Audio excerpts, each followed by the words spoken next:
this thing on.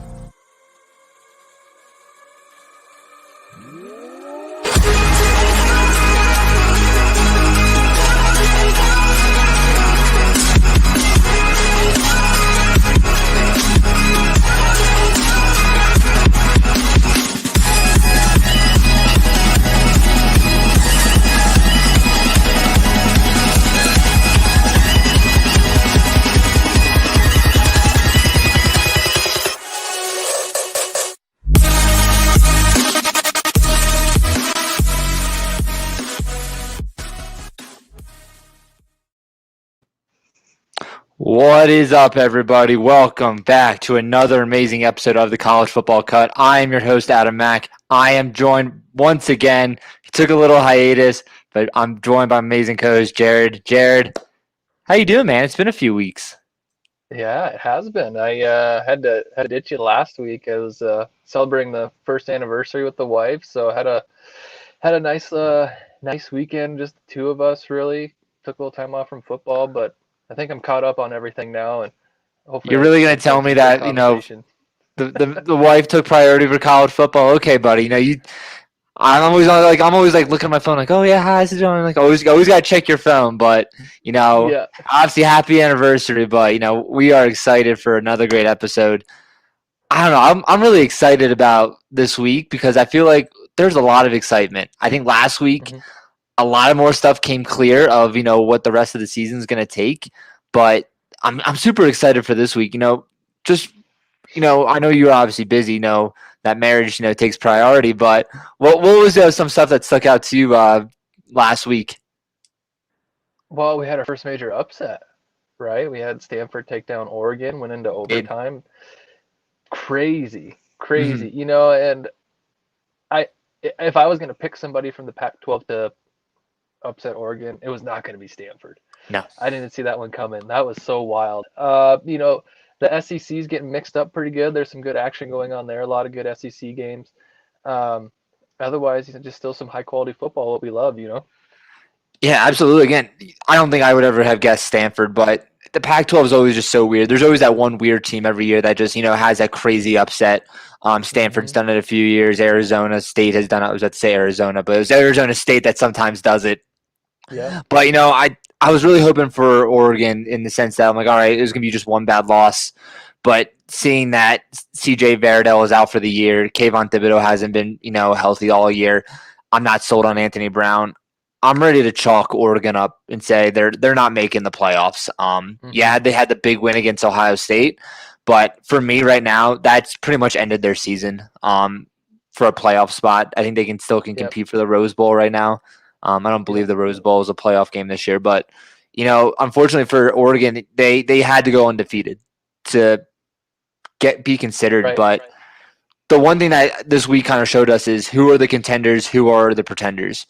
Now I can tell you who the two top contenders in the country are. If you say otherwise, if you say anybody other than Alabama and Georgia, you're not watching college football. But the pretenders are easy. The contenders are easy. We have a couple that we're going to talk a little bit about later in the show. But who are the pretenders this season? Who's one team for you that is a pretender? For me, the biggest one, especially if we're looking at top-ranked teams right now, the easiest one is Oklahoma. Why are you taking mine, man? That's just I guess we didn't share that part with each other. We didn't look at each other's lists, but and we'll talk about them some more later in the show. But and I don't know how you feel about it, but to me, they just seem so vulnerable. They're undefeated, but just barely undefeated. Right. They've had some tight games when they really probably shouldn't have. Especially, I think they're ranked 6th now. For a 6th-ranked team, having that tight of games with the opponents that they're playing against, it just seems like they're on the fringe of getting upset. And I know 2 weeks ago, we thought West Virginia was going to do it, but Oklahoma prevailed again. Absolutely. Again, you hit the nail on the coffin. It has to be Oklahoma. This team, I remember going into the year, I'm like, this is my national champion pick. This was the team that Lincoln Riley was going to take to the national championship. They had the defense that they've been missing for years. They were supposed to have this, generational quarterback in Spencer Rattler.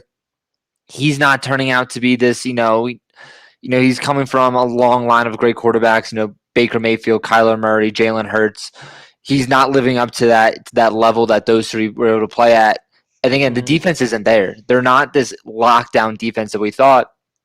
But the big thing is they're not playing Oklahoma football, which is put 50 points up on the team and, let's hope they only score 49. They're not that electric on offense. And again, that comes back to Rattler, who I'm not sold on. And, going into the year, he was quarterback one for everybody.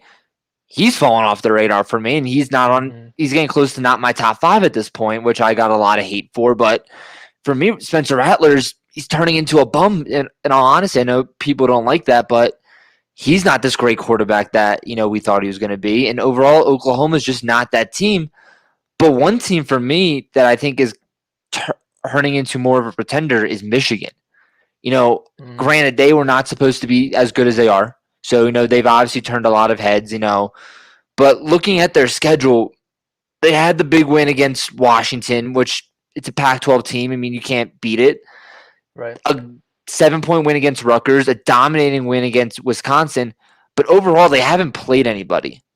Their schedule hasn't been hard, and they still have games at Michigan State, at Penn State.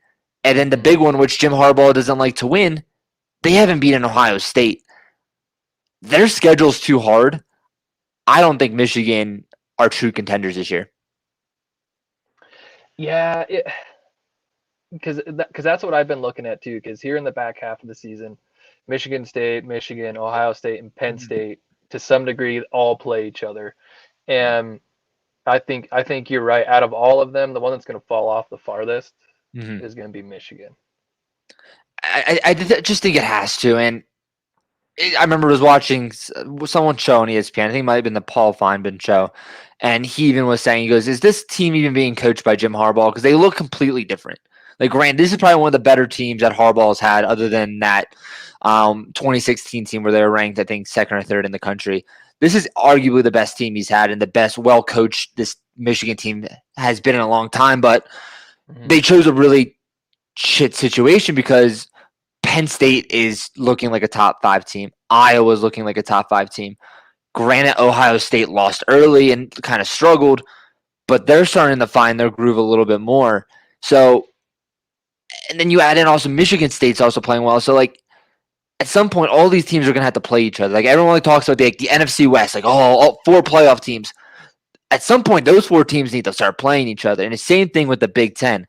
These teams have to start playing each other. And that's when we're going to start to see these pretenders. But kind of move off a little bit about pretenders. And I mentioned it earlier with Ohio State. Ohio State, obviously, they already lost. They look like shit early on. If Ohio State, let's say, for the rest of the season, loses maybe one game to Penn State, Iowa, Big Ten Championship, whatever it may be, are they a playoff team? Even if they still lose one more game? I'd say they lose to Penn State, but Penn State beats Iowa. Penn State's undefeated. They lose to Penn State. Okay, so granted, your one loss was to Oregon, who's a very good team. Injuries screwed them over. And then your other loss is to Penn State. Okay, you lost to the number 3 team in the country. That's not really a big slap in the face for you. Are they a playoff team? Man, that's tough. It could happen, because they still have the strength of schedule. Do they play Michigan State too? They might. I can't remember for sure. So, because otherwise, I think their only other big game would be to beat Michigan, and that depends upon how Michigan shakes out throughout the rest of the season. So, what I try to think about is in Columbus. They do. So, okay, so that could play to their advantage if they lose to Penn State, having wins over Michigan and Michigan State, that could help out. So it's crazy to think, would a team with 2 losses make it into the playoffs? And I can't remember my history that well, if that's happened before or not. But where I try to think is who would they have to beat out in order to make it? So let's just go under the assumption that Alabama, Georgia are in there, and then we'll just say presumably Penn State. So they would have to outvote Cincinnati which if Cincinnati wins out, they might be number 4. Mm-hmm. They'd have to beat out Oklahoma, if Oklahoma keeps winning out, if they end up being a contender and prove us wrong. They're And not going to be. I'll put money on that one right now. Let me go to yeah, Vegas right now and put my yeah, whole paycheck on that one. yeah. Um, and then shoot, who knows? Maybe even Oregon still. Mm-hmm. If Oregon creeps up there, if they don't lose again. So it, that's a really fair question because it could definitely be a possibility. Yeah, 100. It's just so crazy right now to think, that how dominant that it's just 2 conferences this year. Mm-hmm. ACC is fully out. Clemson's done. The 2 teams that are Yep. supposed to be the top 2 teams of the ACC, Clemson and Yep. UNC they're both done. The Pac-12 is Mm-hmm. done. Oklahoma is, as usual, is the only slight potential for the Big 12. They are pretenders. It's really coming down to the SEC and Big 10. But also, we gotta realize is we haven't seen those playoff rankings yet. I'm not quite sure off the top of my head when they're coming out. I feel like that's in the near future, but it Yeah. all comes down to what those 15, whatever, how many people are in that room, what they think. They could come out and say, no, we think, Florida, that one loss to Alabama, but then the one loss to Kentucky makes them a top 4 team. Because I have one of my friends that still argues that Florida's a top 3 team over Penn State, but we don't know what that committee is going to say. That's when it's Right. really going to become clear. No, they could say, even though Cincinnati's undefeated, big win against Notre Dame, they're the 10th team in the country. So we don't know. I think if they come out with anything other than Alabama, Georgia 1-2, I think, the whole playoff system's a fraud. But, in all honesty, I can't see, besides Cincinnati, I can't see any other conference being represented. Mm-hmm. Yeah, I definitely agree with you. I don't know who else could sneak in there. Yeah, unless it's like Wake Forest or something like that. If they keep Yeah. winning, Wake Forest you goes know. on a magical run. Yeah. I'm with you. I think SEC and Big Ten are running away with it, and then Cincinnati's just either trailing closely behind or going to sneak in there. Yeah, it's so crazy how the season's playing out. I think for me it's obvious the top 2 teams. Again, I've said it tons of times tonight. Alabama, Georgia. Hmm. Right now, if the season were to end, do you see any team beating one of those 2 teams, or is it an Alabama Georgia national championship right now? Yeah, yeah. I would if it ended today, I would have to still go with Alabama, Georgia, especially after this last week because I think they didn't need it, but they both had prove it games, Mm-hmm. with Alabama beating Ole Miss and then Georgia blanking Arkansas. That was huge for both of them. Yeah, I remember going to this week, or going to last week, just saying that last week was going to prove a lot. Shows kind of where people are. Touch on a little quickly. Now, I remember I mentioned, with the Alabama Ole Miss game, that it was going to also decide the Heisman. With between Bryce Hmm. Young of Alabama, Matt Corral of Ole Miss. Even though Alabama dominated the game, I'm not sure about you, but I'm not ready to hand the trophy over to Bryce Young. And I'm also No. not ready to hand the trophy over to Matt Corral. Mm-mm. I'm also not ready to kind of hand the trophy off to anybody because still don't see that front runner. But I think in the end, Bryce Young's gonna have to win it because he won this game. I assuming that's how they vote. They don't seem to ever have logic half the time in voting. So I don't know. What's your opinion? Is it Bryce Young's award right now, or is Matt Corral still that favorite? That's another good question. It's kind of tough because I feel like as of right now it's just kind of being given to Bryce Young until somebody else proves otherwise. Mm-hmm. And at this point, I mean, we're early in the season, but it's kind of hard to tell because you normally expect the Heisman Trophy winner to be from somebody that's super exciting. Right. And at this point in the season, I can't think of one individual that's like, wow, that guy's Right. insane. Yeah, Mm-hmm. there's a lot of guys playing really good football, but there isn't quite somebody that's standing out yet. And I think Bryce Young is just an easy lock because of the team that he's the quarterback for, and that's fine. But things might change, especially once we start getting into these tough in conference games. Mm-hmm. I think we'll have somebody's going to emerge, but and it may still be Bryce Young, but at this point in time, it's hard to say that it's going to be somebody else. Yeah, I just haven't seen for a long time this big of a Heisman Trophy race this wide open. I really I don't believe I've ever seen one. Even last year, there was a contest, but you knew Devontae Smith was going to win. A couple years ago, you knew Joe Burrow had the trophy. It just feels like this is such a toss-up this year. And again, it's going to make for an exciting, second half of college football. So yep. I'm super excited. And, like I kind of said, we saw some contenders, we saw some pretenders. So we're going to get into our game picks, and we'll talk a little bit more about these teams. But first, we wanted to bring on a very special guest, one of the great hosts of one of the other shows here at the Cut Podcast Network, one of the hosts of the Coach Approach, Mr. Brett L. Pape, and didn't realize he's coming on, Coach Bruce. How are you guys doing today, guys?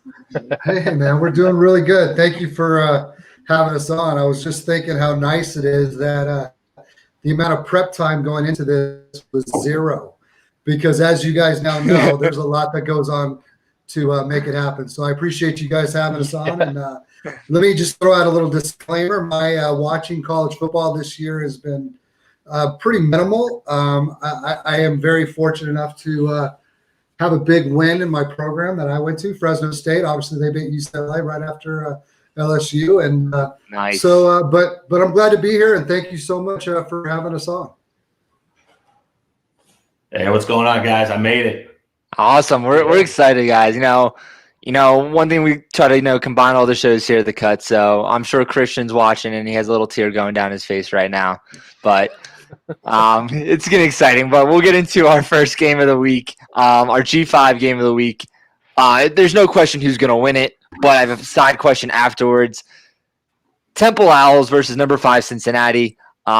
I think this is very easy. Cincinnati's going to walk all over Temple. I love Temple. I'm a Philly guy, but Temple doesn't stand a snowball's chance in this one.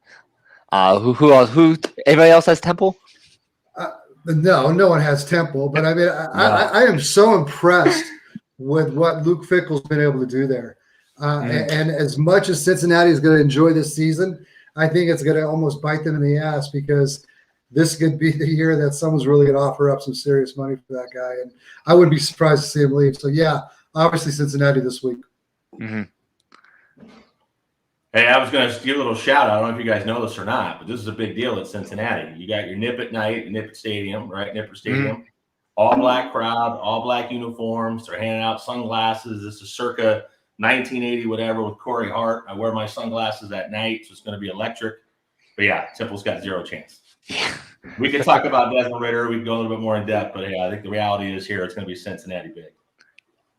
Yep.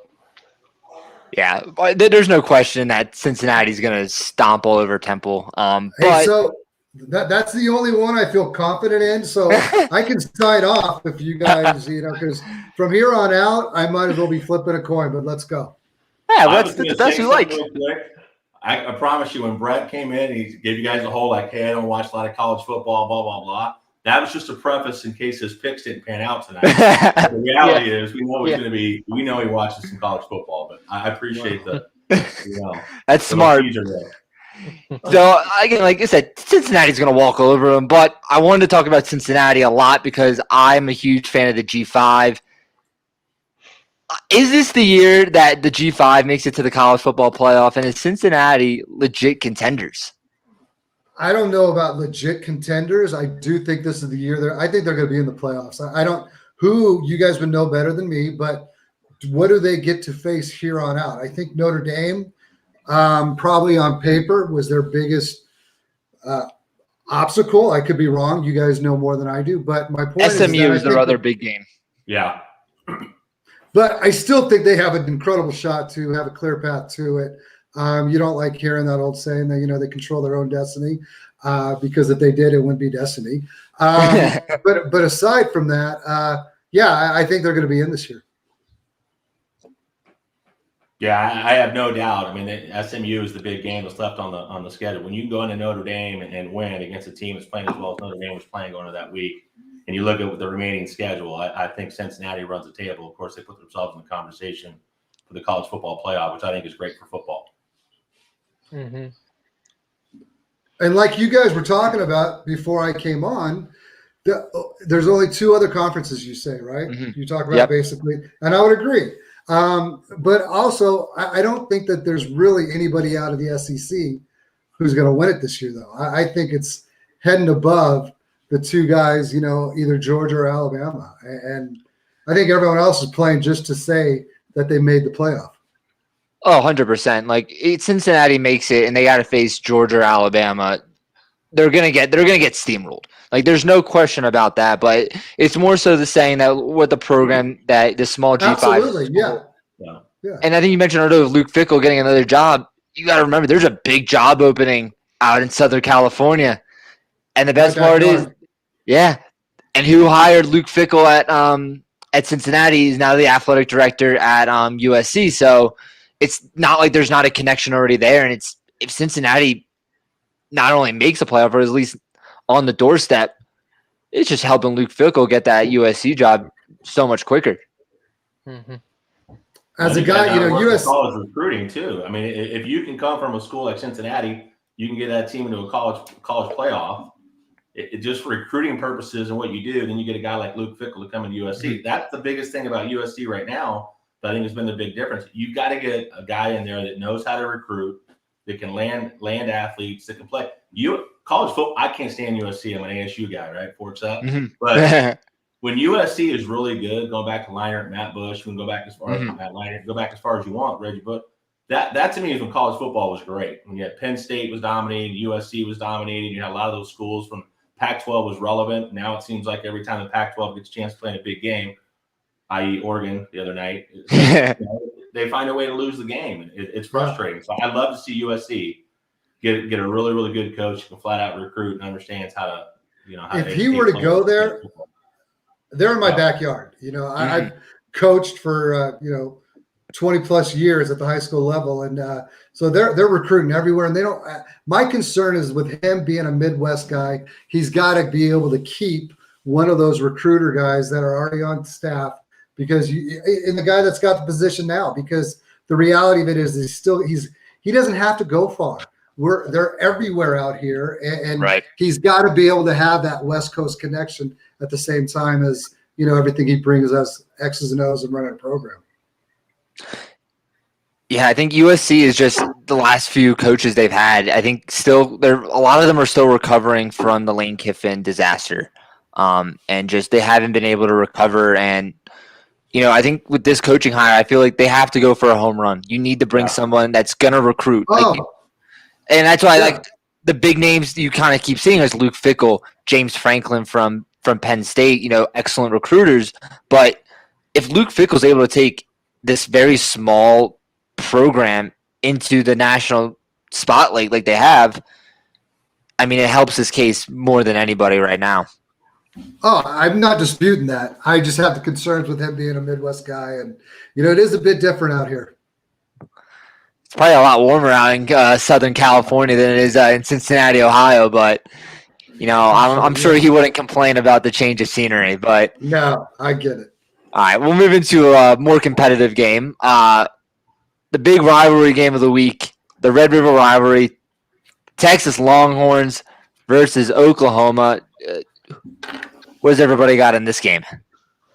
Well, I'll start this one off. I'm a huge I coach in high school football in Arizona, so I'm a huge Spencer Rather guy. So we played against him, same division. So we got a chance to see him, for 4 years in high school, and what Lincoln Riley does, just being an offensive guy.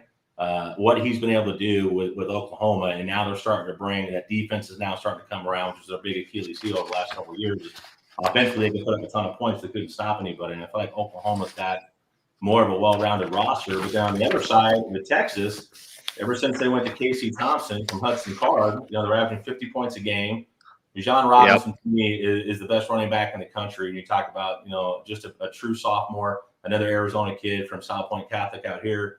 What they're doing running the football, I think it's 1,400 yards rushing with 17 touchdowns. So it's such a great game, and this is one of those games I look forward to every year. And I went back and forth between who I'm taking this game. And I just have a hard time going against Lincoln Riley and what he can do in that offense. It's just Spencer Rattler has got to stop.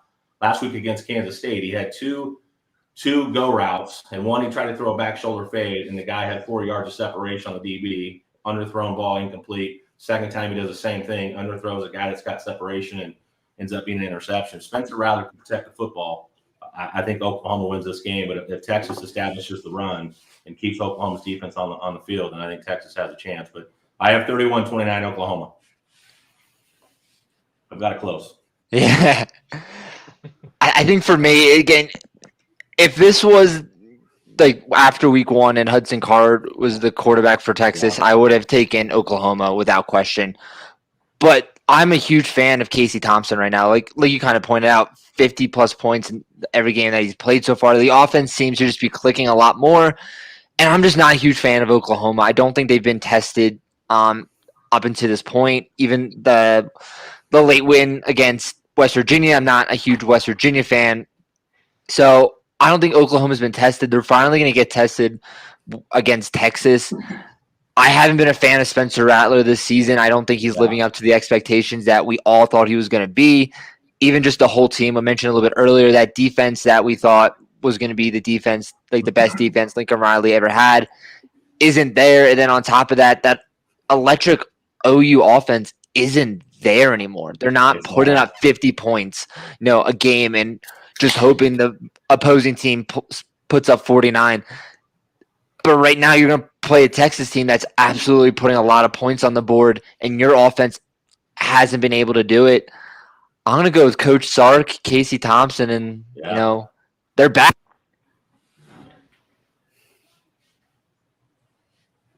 It was tough for me to go Oklahoma because I really want to go Texas. So I'm okay if you're right.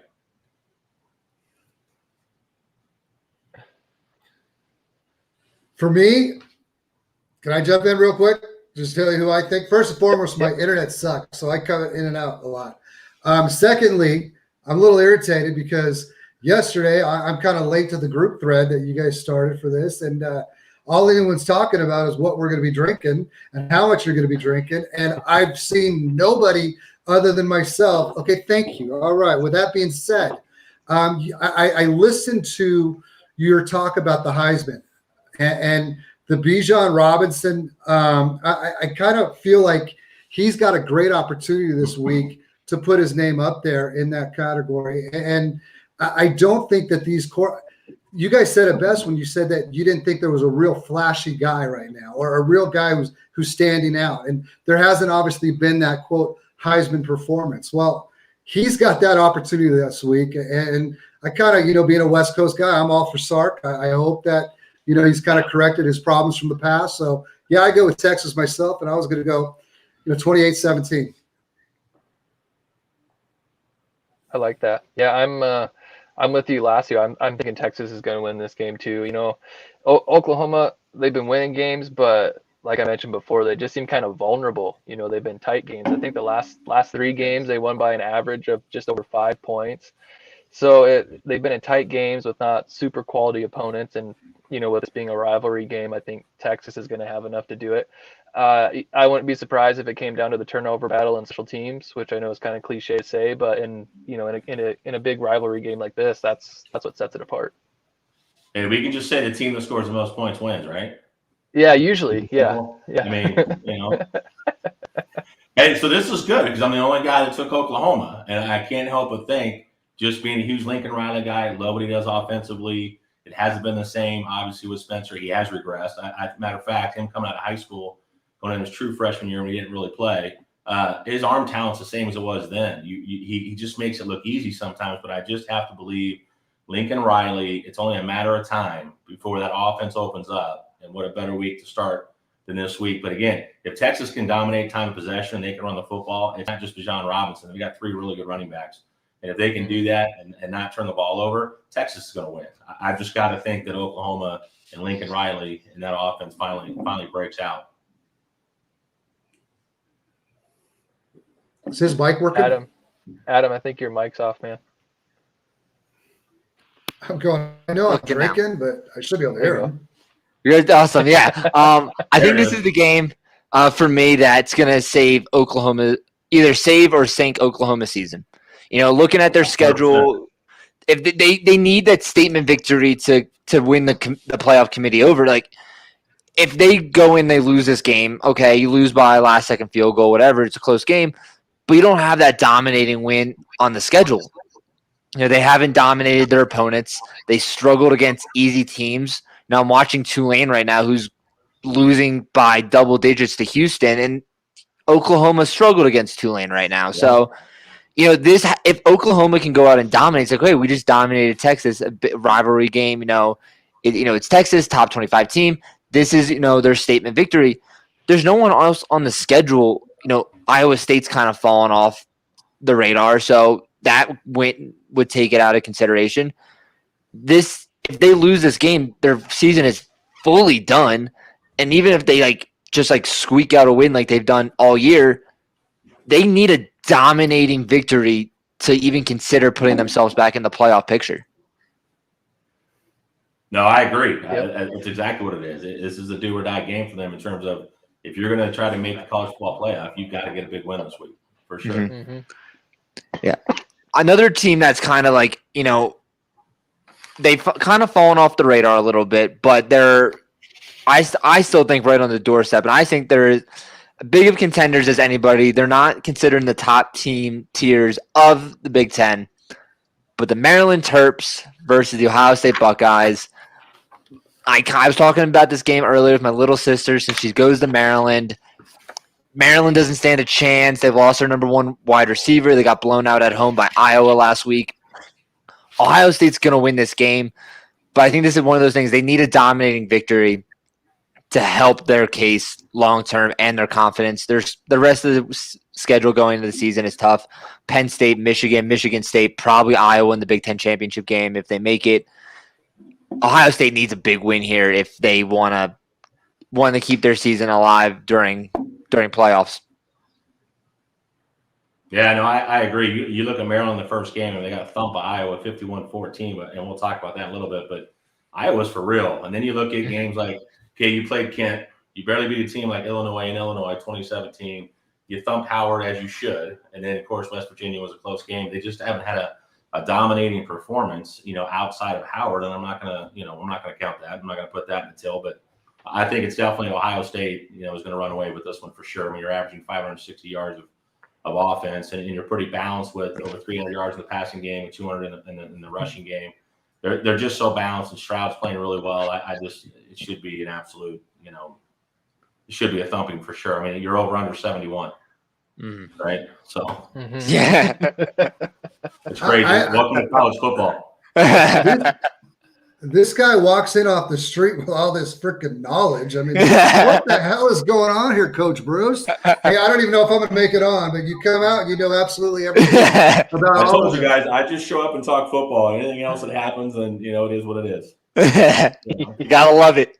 Yeah, CJ Stroud, I saw him play in high school. I think he's going to have some growing pains. And so you talk about signature win.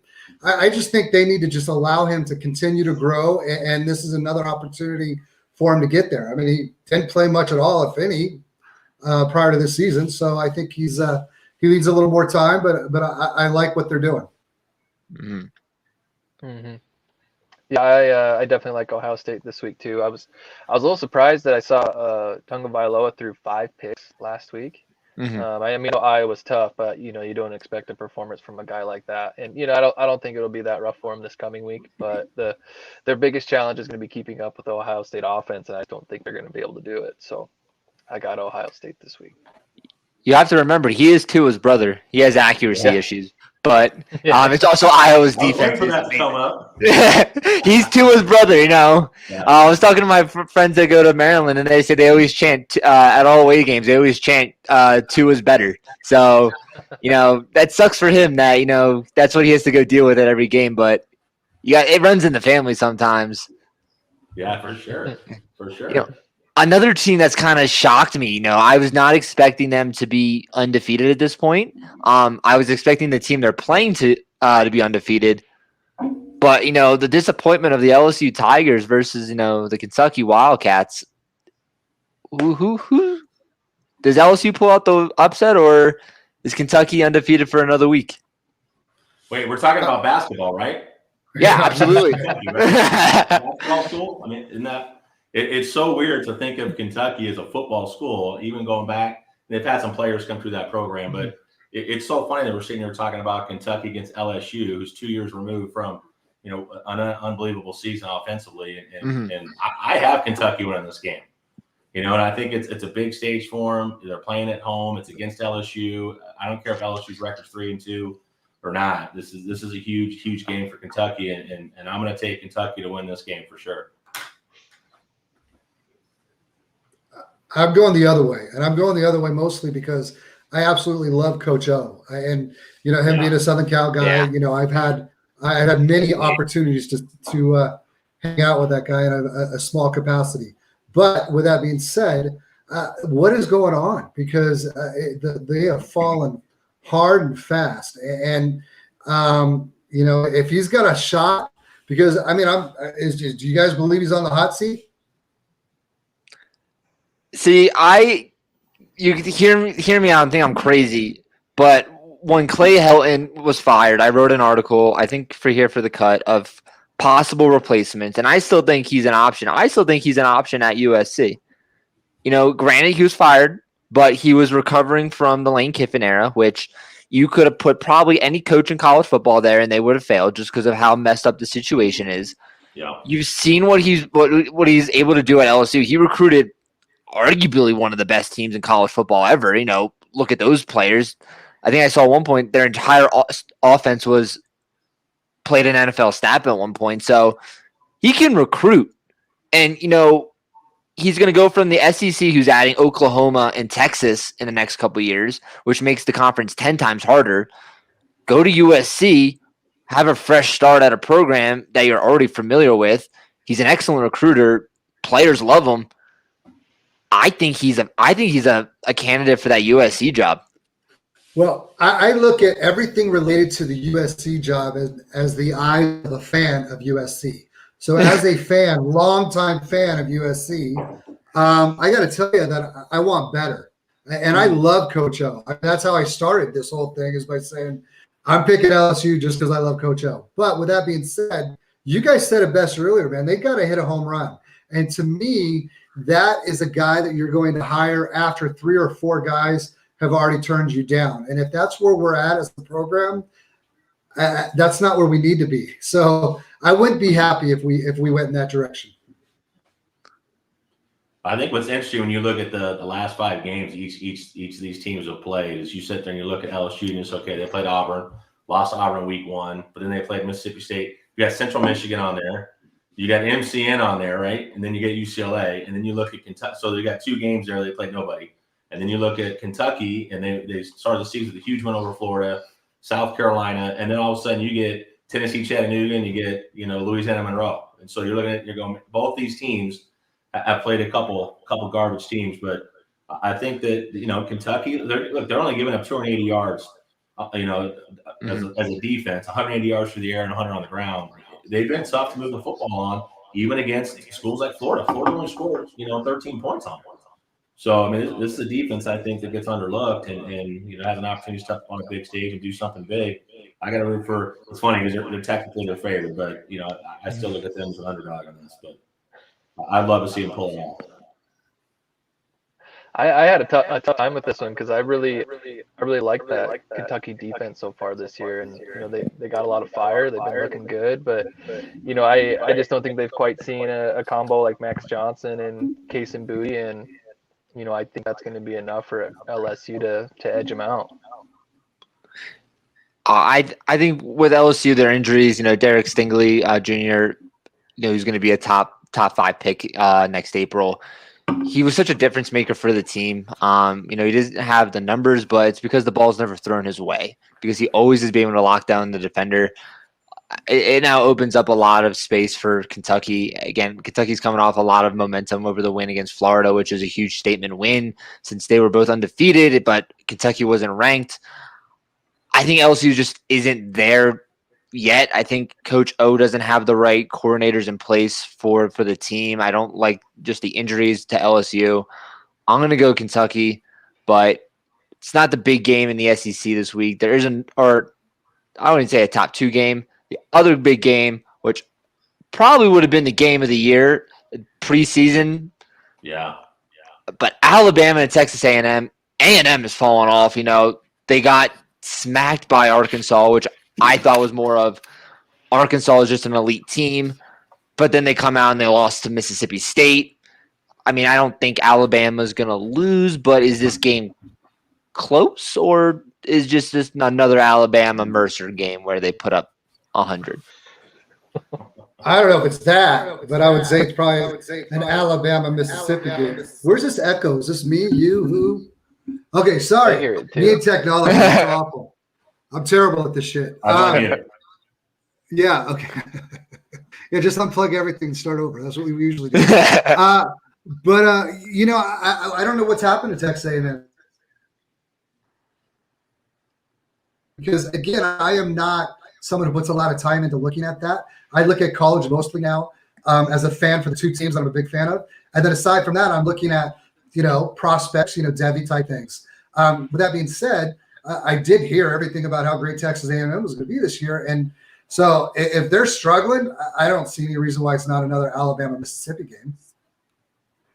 Yeah, I agree. I think Alabama, rolls over Texas A&M. And you just a little bit of glimpses I've seen of Texas A&M this year, just, offensively, you don't see that same explosion that you're used to seeing, with Texas A&M, and you don't see they're more balanced. I mean, 200 yards passing, 167 yards rushing, but I still feel like you don't see that Texas A&M offense. You can just flat out put some points up, and I don't count a game against Canada and New Mexico as games that I would consider, thumper games. But I just think Alabama's too much offensively, they're too much defensively. I think that the quarterback play there has just been absolutely outstanding, and what they do with Nick Saban having bought into over the last several years now, let's just 4 or 5 years now, where he's passing the ball, he's using the RPO, he's doing the things. He finally got into the 2000s, and ever since he's allowed that offense to become what it is, it's just they're just difficult to stop. I just think it's way too much for Texas A&M.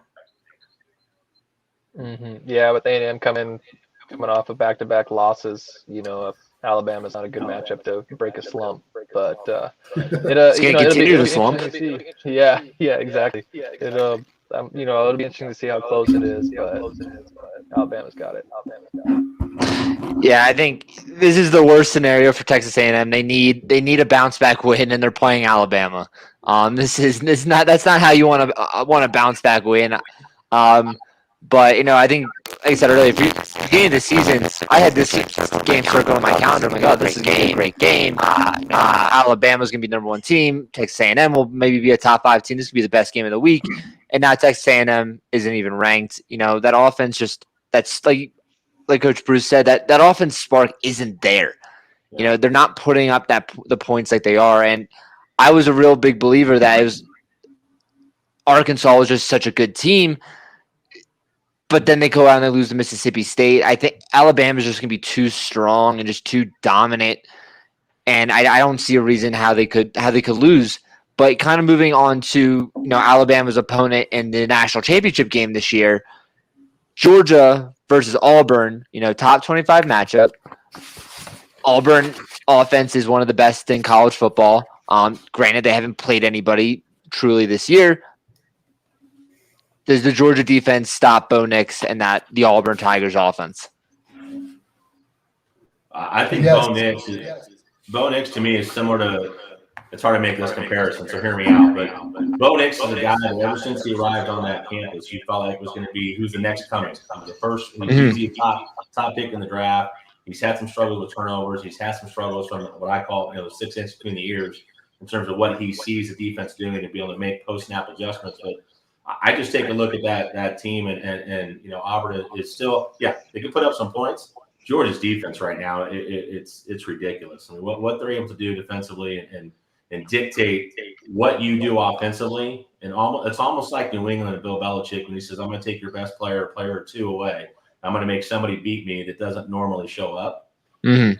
Georgia's so good at doing that, and I think if there's a defense that can take what Auburn does offensively and make them do things and make them uncomfortable, I think it's Georgia.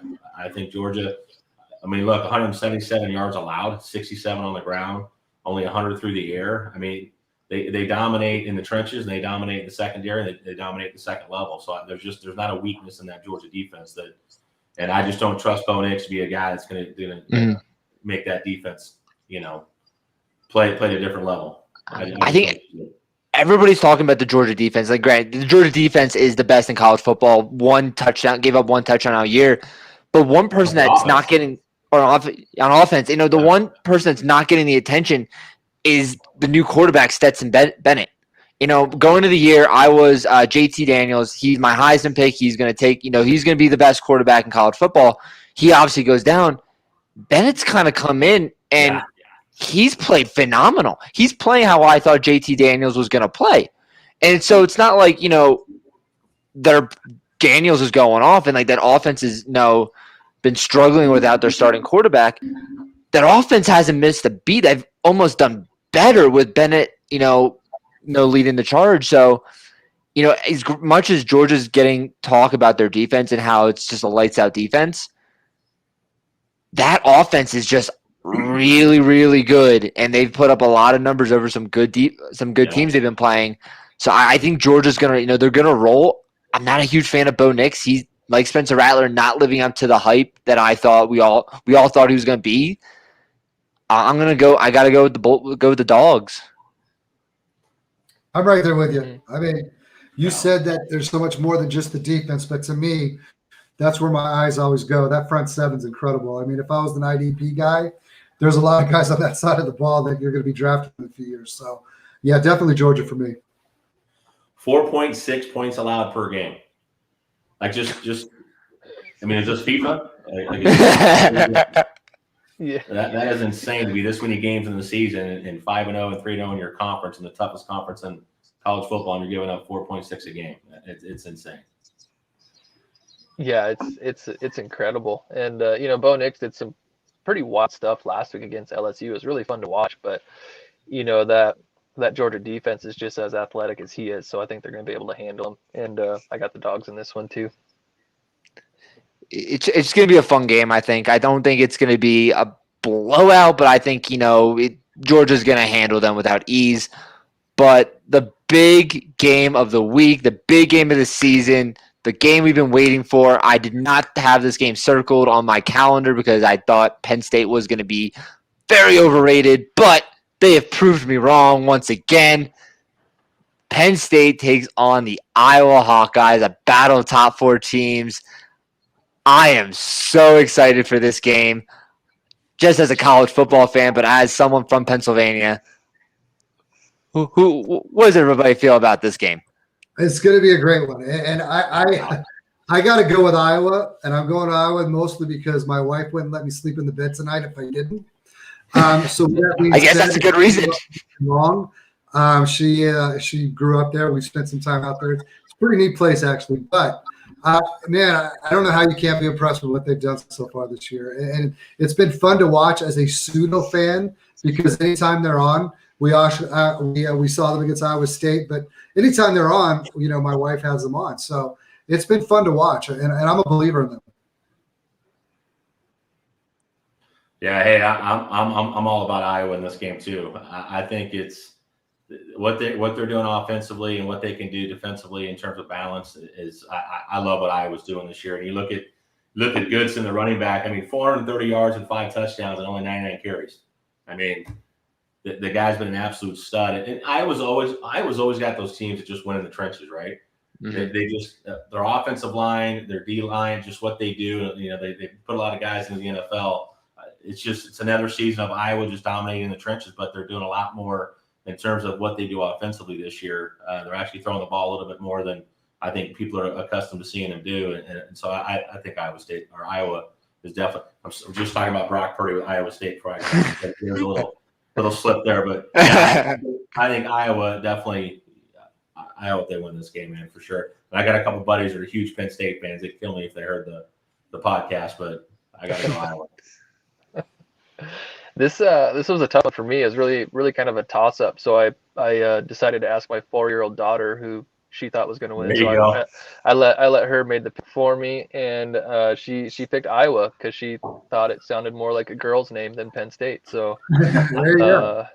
Iowa's going to win this one, and I put a little bit more thought into what happens next. Either way, no matter who wins, because looking at the schedule ahead for both teams, I think this is a much more crucial game for Iowa as far as looking at staying in the top four, making the playoffs. Because even if Penn State loses this game, they, like what we talked about earlier, they got some big games coming up with Michigan, Michigan State, Ohio State. So it's much more crucial for Iowa to win this game. Absolutely. One thing I just kind of realized, if Penn State wins this game, or honestly, it doesn't matter who wins this game, we could still see this in the Big Ten championship game again. Iowa's coming out of the West, Penn State comes out of the East, so this could be part one of this new rivalry. But you guys all went with Iowa. I'm a Pennsylvania boy.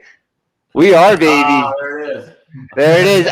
Again, my friends. I went to high school with two people that played football at Penn State, so I have to go with with the home state. But Sean Clifford, Jahan Dotson, I think is the best wide receiver quarterback duo in college football.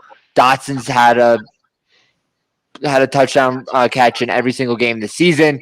He's on his way to being a top 10 pick. I think he's arguably the best wide receiver.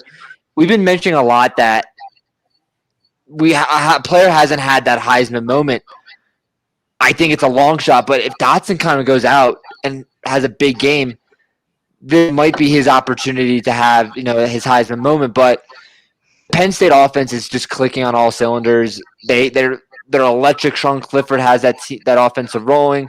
Mike Urick, the new offensive coordinator, is calling great plays. Everything's clicking for him. Sean Clifford is a very underrated quarterback in college football. But the Penn State defense has also been just electric, shutting out Indiana last week, holding the Auburn offense, which was the number one offense in college football at the time, to 20 points, holding Wisconsin to 10 points. That defense is electric. Brent Pry, the defensive coordinator for Penn State, he's going to be a head coach next year because how great of a season he is. But I was also reading the history of Penn State and Iowa. 2009, Penn State's number 3 in the BCS standings. They're on their way to a BCS championship game, up 6 points with 3 minutes left. Iowa wins the game. A couple years ago, Penn State's down 4 with a minute left. Trace McSorley walks down the field, scores a touchdown with no time left. This game is just hyping up to be that kind of excitement, and I love that Penn State offense is firing on all cylinders. The defense is locked down. I'm going to go with the upset. I'm going to go with Penn State to win. I got to go with the hometown team. I love James Franklin. So I'm going with Penn State. It's funny. It's not really that big an upset to me, I don't think. Yeah. It's funny growing up. I remember ASU was bad for so many years, growing up out here in Arizona. It was like they could never win the big game outside of Jake Plummer. But it was so cool just as a kid, the tradition of being a purist of the game.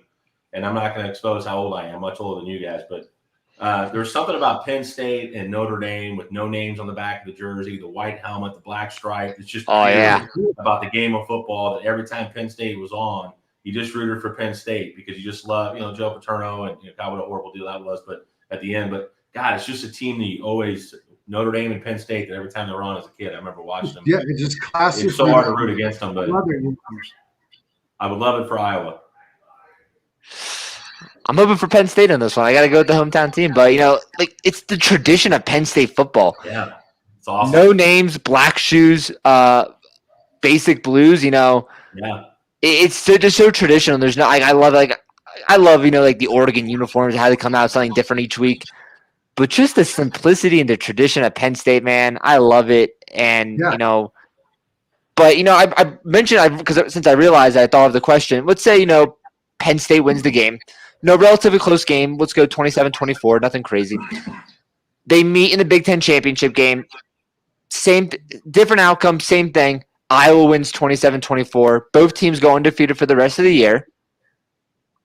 Can we still see two Big Ten teams in the college football playoffs? Obviously, Georgia, Alabama, we're going to be 1 and 2, or 1 and 3, depending on since one of them has to lose in the SEC championship game. But if both these teams are evenly matched, who says no to 2 Big Ten teams? Yeah. Yep, sounds good. I think it comes down if they both win out. In other words, if Iowa wins out, Penn State wins the rest of their games, and Penn State beats Iowa then in the championship, or it just goes the opposite direction in the Big Ten championship, I think you can see a scenario where those teams get in 100%. And they should. Mm-hmm. Granted, they're both trying to fight for an opportunity to lose to Alabama or Georgia, but they get the money for playing in the game, which is all that matters at some point for these schools. But this is I'm getting excited for this week. I don't think I've been this excited besides week 1 all season, just because you have some big games going on. But I'm excited. You guys have any last final thoughts for the games this week? Like you said, there's a lot of great ones, and I'm thankful that I'm on the road. I mean, you guys, I seem to be more busy on weekends than I'm at work. I look forward, my weekend really starts on Mondays because it's pretty good gig I got at work. And at home, we always are running around everywhere, but we're going to be able to watch some this weekend, so I'm looking forward to that. And I think it'll be a great week. You're absolutely right. Look, every weekend's great. You can get a chance to watch as many football games you can possibly handle. And now you get all these great games on Saturday, and you get to wake up at 6 a.m. on Sunday and watch the game in London. So you got 4 rounds of games in the NFL on Sunday plus Monday Night Football. So it's such a great weekend of just jam-packed football. But I'm shocked you didn't get into the UConn-UMass game. I mean, I'm just Give me 1 second. Yeah. Keep talking. I'll get the banner going. I was just going to say, I can't believe of all the games, you're not taking the 2 biggest powerhouses in all of college football. UConn versus UMass. I mean, what are we doing here? All right. Oh, bet on losers. Dude, as a former high school. We lost to Adam. We lost him or me? Adam. How are we doing? Am I back? There he is. Back. There you are. There you are. All right. According to ESPN, the 2 worst teams in college football, and UMass and UConn. Obviously UConn has this disaster of firing their coach after a game. UMass is just a terrible football program. Should probably cancel it at this point. Who has the battle of the losers in this one? So here's what's funny is you look at statistically where these teams are at, it's completely flipped. What you should have in terms of offensive production, they actually have in defensive yards allowed. Mm-hmm. It's like flip.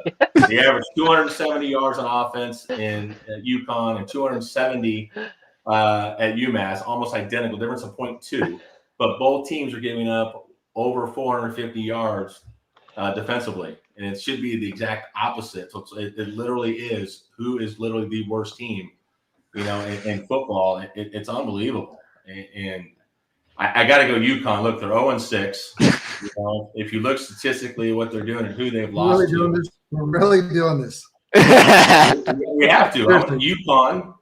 But, hey, when it's basketball season, different deal. But right now it's football season, and, UConn's already 0-6. They haven't really played they haven't played well against anybody this year.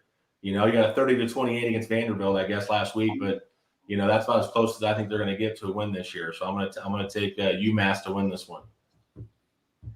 Gino Auriemma is still at UConn. Go Huskies. That's all I got on that game. There you go.